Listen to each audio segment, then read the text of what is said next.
E de facto nestes próximos minutos vou-vos então falar um bocadinho de GDPR. Nós em Portugal utilizamos mais a expressão RGPD, portanto não estranhem se eu utilizar uma ou outra, mas de facto vou falar um bocadinho sobre o GDPR e a saúde, e fugir um bocadinho até à temática para vos trazer algumas novidades extremamente recentes em contexto europeu, e que é algo que eu sinto que também no Brasil vão passar por este percurso a breve trecho. Deixem-me para já contextualizar-vos. Enquanto no Brasil surge a primeira Lei Geral de Proteção de Dados em 2018, e essa Lei Geral de Proteção de Dados surge e vai beber muita da sua influência ao nosso Regulamento Geral de Proteção de Dados, portanto são muito semelhantes, têm várias similitudes, apesar de existirem algumas diferenças que acabam por ser relevantes, nomeadamente no âmbito da saúde. A verdade é que as bases são muito semelhantes, porque no fundo a origem, a fonte da LGPD é o GDPR, e nessa medida acaba por ser de alguma forma fácil contextualizar-vos aquilo que nós temos atualmente em Portugal e na Europa. Mas eu gosto sempre de fazer esta explicitação, porque enquanto, por exemplo, o Brasil surge com a primeira lei em 2018, nós em contexto europeu já vamos na terceira geração de legislações sobre a proteção de dados. Não são legislações específicas sobre proteção de dados de saúde, mas de proteção de dados. E porquê que a Europa tem este protecionismo tão grande quanto à privacidade e quanto à proteção de dados? Isto vem de razões históricas, vem de fundamentos históricos que decorrem dos experimentos que foram realizados durante a Segunda Grande Guerra Mundial em minorias, como é o caso dos judeus, e de facto o regime nazi, na altura, para ter acesso à informação de saber quem pertencia a essas minorias, utilizou dados que haviam sido coletados para outras finalidades, para os censos, que também existem no Brasil, para identificar essas minorias, para os perseguir e para depois cometer as atrocidades que cometeu. E é por essa razão, não é pelo facto de hoje estarmos a viver cada vez mais numa sociedade altamente tecnológica, numa sociedade que está cada vez mais dependente dos meios informáticos, das novas tecnologias, que nós temos este protecionismo tão forte. São estas razões históricas, faz parte da nossa índole histórico-cultural europeia. E como eu vos dizia, então, nós vamos na terceira geração. A primeira geração de legislação de proteção de dados em termos europeus surge em 1981, com uma convenção que é designada a Convenção 108, Convenção relativa ao tratamento de dados de pessoas singulares, que continua em vigor, não obstante ser uma convenção de 1981, portanto, com várias décadas continua em vigor, e hoje em dia é conhecida como Convenção 108+, porque foi sujeita a algumas atualizações e dessa medida, para diferenciar da versão original, nós chamamos-lhe a Convenção 108+. Depois temos em 1995 o surgimento da segunda geração, que surge com uma diretiva de 1995 e que foi transposta para os diversos Estados membros da União Europeia, e então em 2016 surge-nos a terceira geração, que é aquela que está atualmente em vigor e que, no que diz respeito à saúde, muitos já defendem que está desatualizada, porque os últimos 2 anos em que vivemos mergulhados numa pandemia mundial mostraram-nos que, em termos de dados pessoais, se calhar temos aqui que fazer uma série de atualizações legislativas, e a legislação que nós temos não responde adequadamente às necessidades sentidas no âmbito de uma pandemia mundial. Então, em 2016 surge-nos o nosso Regulamento Geral de Proteção de Dados. O regulamento é um instrumento jurídico europeu que é de aplicação direta aos diversos Estados-membros da União Europeia. Contudo, este nosso regulamento, não obstante ser enorme, é de facto um regulamento bastante extenso, possui algumas particularidades, é composto por diversas cláusulas abertas que foram temas a que os Estados-membros, os decisores políticos não chegaram a acordo e então colocaram uma formulação quanto a esses temas no regulamento que diz algo do género: quanto a esta matéria, o respectivo Estado-membro irá regular sobre ela. Então, não obstante termos um regulamento europeu que se aplica diretamente a todos os Estados-membros da União Europeia, aquilo que aconteceu é que cada Estado-membro foi obrigado a adotar uma lei interna, que são as chamadas leis de execução internas do Regulamento Geral de Proteção de Dados, do GDPR. No caso português, essa lei foi aprovada em 2019, a Lei 58 de 2019, e que então assegura no ordenamento jurídico português a execução do GDPR. Como vos disse, nem o GDPR nem a Lei 58 de 2019 são leis específicas de dados pessoais de saúde. São leis que tratam de dados pessoais. Claro que tem normas específicas sobre dados pessoais de saúde e nessa medida aplicam-se ao setor da saúde. Mas quando nós falamos de dados pessoais de saúde, em contexto do ordenamento jurídico português, nós temos outra legislação que temos que necessariamente mobilizar e ter em consideração. Nomeadamente uma lei já algo antiga, bastante antiga que temos, que é a Lei 12 de 2005, que é a Lei de Informação Genética e Informação de Saúde, uma lei que foi regulamentada pelo Decreto-Lei de 2014 e também a Convenção de Oviedo, que certamente já ouviram falar, que conhecem muito bem e que tem normas específicas relativamente às questões relativas aos dados de saúde e à forma de tratamento desses dados de saúde. Como vos dizia,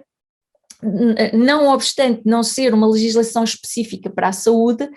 o GDPR tem normas considerandos e normas que dizem respeito aos dados relativos à saúde. E o GDPR traz-nos regras específicas para a saúde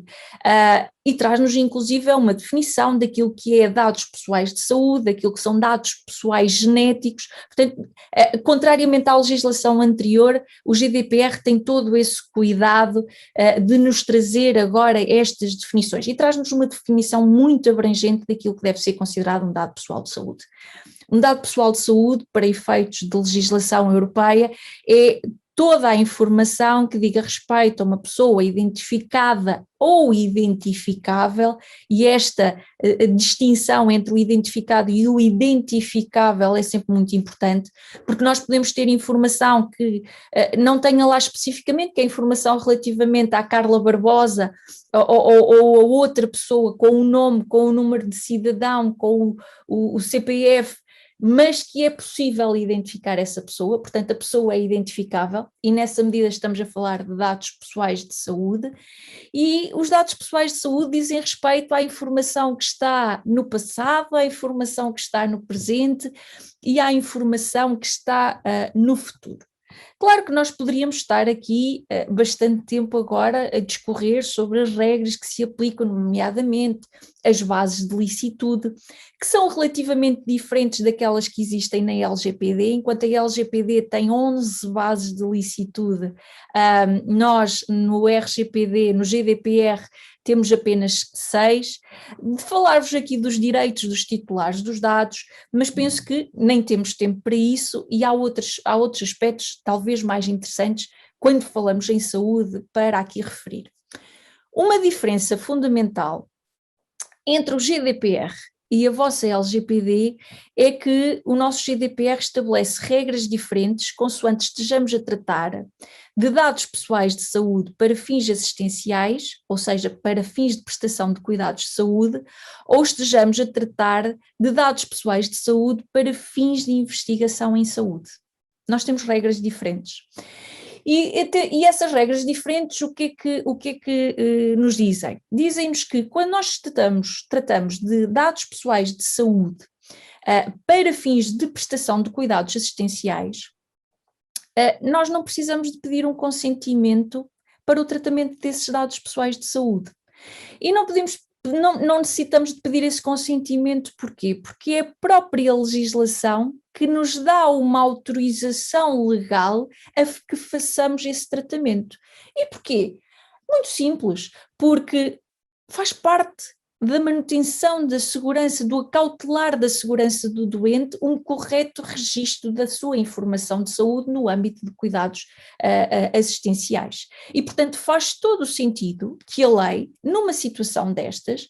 estabeleça desde logo e a priori uma autorização legal, ou seja, que não obrigue a que haja um excesso de burocratização e a que os profissionais de saúde, em cada contacto com os doentes e em cada necessidade de registro de informação, tenham que estar a solicitar a este doente o consentimento para registar a informação. Portanto,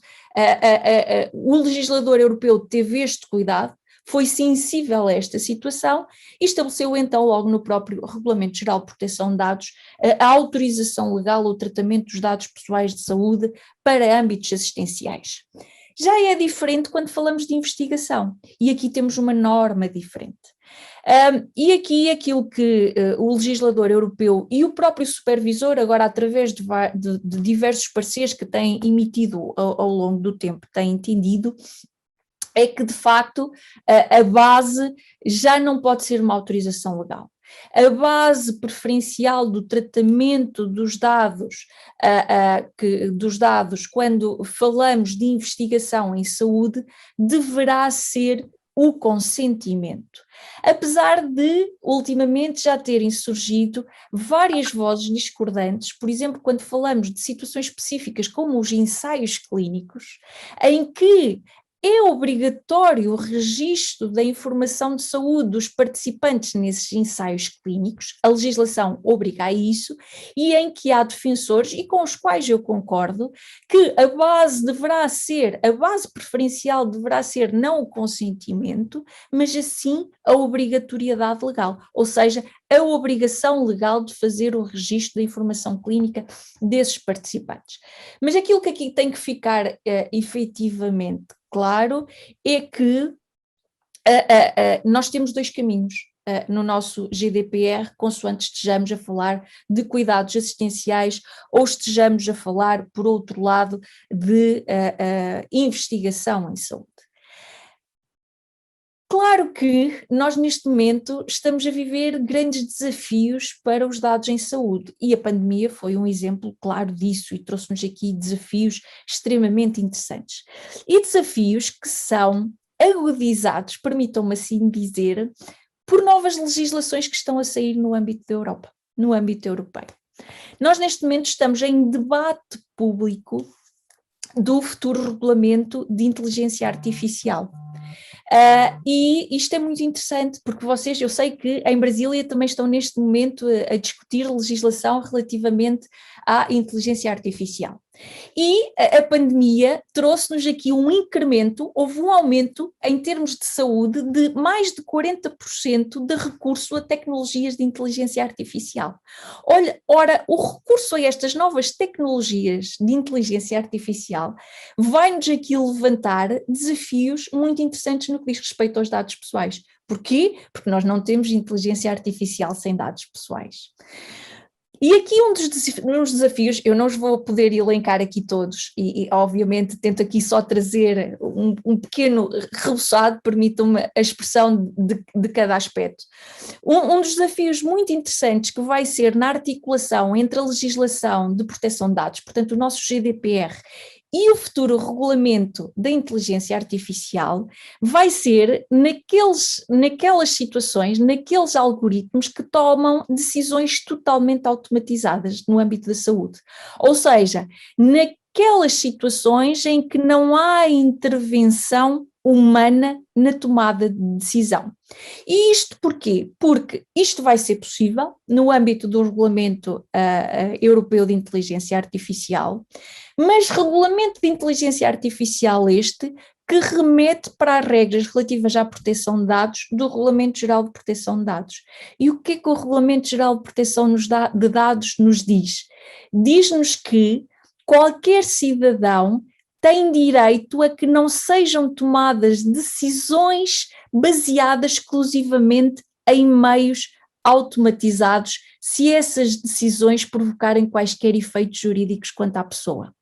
Claro que isto não é uma regra absoluta, é uma regra que comporta exceções. Quando é que são possíveis estas decisões totalmente automatizadas? Bem, quando a lei permite estas decisões totalmente automatizadas ou quando haja um consentimento da pessoa. E que implicação é que isto pode ter em termos de saúde?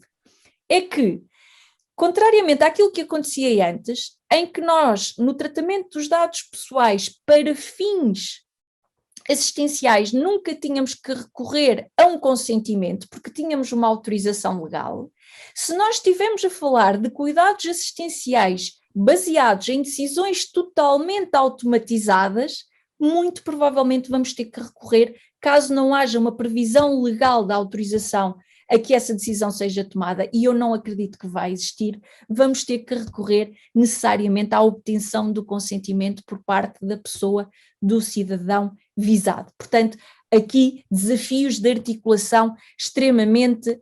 interessantes no âmbito da articulação entre a inteligência artificial e a proteção de dados pessoais. Eu sei que o meu tempo está quase a terminar, mas não vos posso deixar, não posso terminar sem antes referir um outro desafio extremamente interessante com o que nós vamos ser confrontados no âmbito da proteção de dados em saúde. E isto porquê? Porque para além de estar em discussão pública este novo Regulamento Geral de Inteligência Artificial, nós temos também já há muito aguardado em discussão Regulamento Europeu sobre a regulação do espaço europeu de dados em saúde. E aqui uma legislação específica para os dados em saúde. É um projeto há muito almejado, que foi aqui de alguma forma exponenciado pela pandemia e pela necessidade de acesso aos dados e da circulação dos dados, e esta proposta de regulamento que é extremamente recente, de maio deste ano, tem vários objetivos, não só quanto aos cuidados assistenciais, e aqui, por exemplo, dou-vos só o exemplo da telemedicina, vai haver uma aposta, já existia antes, mas agora mais reforçada, uma aposta muito grande na telemedicina, e a Europa prevê uma poupança de até 4 mil milhões de euros, 4 bilhões de euros, com recurso a técnicas de telemedicina, mas este regulamento de facto traz-nos aqui não só uma harmonização e uma possibilidade de circulação de dados pessoais de saúde no espaço europeu, num contexto europeu, não só para fins assistenciais, mas para fins de investigação, o que é extremamente importante. E último slide mesmo para terminar e para não exceder aqui o meu tempo, para respeitar, no âmbito da investigação, este projeto é muito importante, porque este projeto vem finalmente clarificar não só aquilo que é a utilização primária dos dados, ou seja, a utilização, os dados são recolhidos para uma determinada finalidade e, portanto, temos regras claras para a utilização dessa finalidade, mas sobretudo, e isto é que não estava explicitado, a possibilidade de utilização secundária, o tal secondary use dos dados em saúde, dados que foram primariamente colhidos para fins assistenciais e que posteriormente se querem utilizar para fins de investigação, ou dados que foram primariamente colhidos para uma investigação e querem ser utilizados para uma investigação diferente posterior. E, finalmente, este projeto de regulamento europeu vai-nos trazer aqui uma clarificação disto, uma previsão expressa, porque o Regulamento Geral de Proteção de Dados não fala em utilização secundária, e esta proposta de regulamento traz-nos finalmente a explicitação daquilo que é a utilização secundária dos dados de saúde para fins de investigação. Foram só algumas ideias, mas não era possível mais, de facto, em 20 minutos, e gostei de facto de vos trazer aqui estes desafios atuais em termos de legislação e de regulamentação europeia, e de facto os dados pessoais de saúde e os dados em saúde vão-nos trazer aqui desafios muito interessantes nos próximos tempos. Muito obrigada pela vossa atenção.